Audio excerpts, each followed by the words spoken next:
In a quiet corner of the sleepy town of Willowbend, there stood a tiny, ivy-covered cottage with a crooked mailbox and a garden that smelled like lavender and old stories. It belonged to Eleanor Mayfield, an 82-year-old woman with silver hair, always tied in a neat bun, and eyes that held the softness of decades. She lived alone, or at least that's what people used to say, until Whiskers came along. Whiskers wasn't just any cat. He was a ginger tabby with a curious tail that curled like a question mark and paws that walked more like he was thinking with every step. He had wandered into Eleanor's garden one rainy afternoon, drenched and shivering. Eleanor had found him curled under her rose bush, looking more like a fallen leaf than a living thing. She didn't plan to keep him. "Just a bowl of warm milk and you'll be on your way," she'd muttered. But Whiskers had different plans. He stayed. Day after day he followed Eleanor like a shadow with fur, curling around her ankles as she baked muffins or watched the sun rise from her porch swing.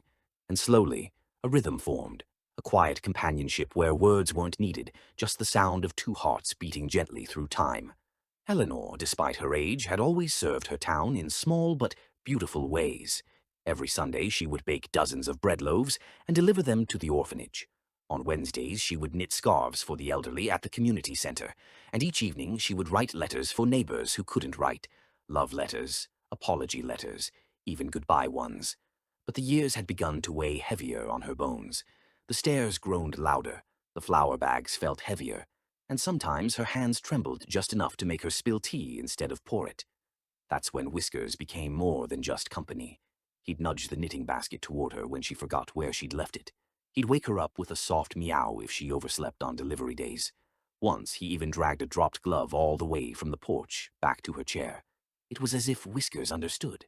Maybe he did. Together they became a silent team. Eleanor would bake, and Whiskers would sit by the oven like a little guardian of warmth.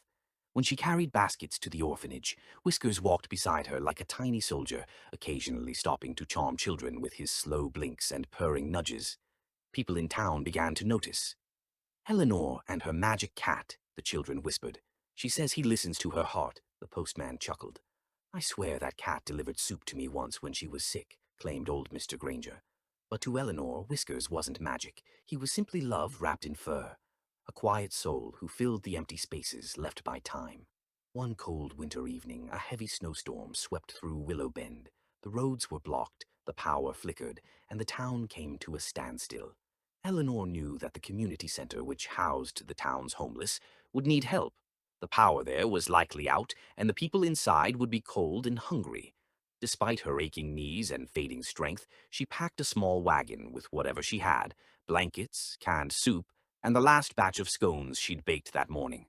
She bundled up in her thickest coat, looked down at Whiskers, and said, "Think we've got one more trip in us, old friend?" Whiskers meowed and leapt onto the wagon. The snow was knee-deep. The wind howled like a ghost looking for a home. Eleanor walked slowly, her breath fogging up her glasses, but she didn't stop. Whiskers perched atop the wagon, eyes alert, tail swaying gently with the rhythm of the storm. Halfway there, Eleanor stumbled. Her foot caught on something hidden beneath the snow, and she fell hard.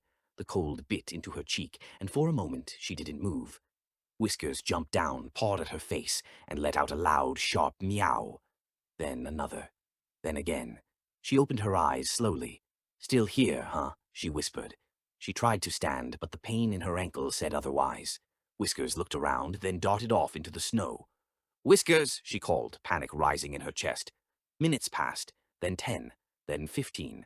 Just as Eleanor began to fear the worst, voices echoed through the snow. "There she is! Mrs.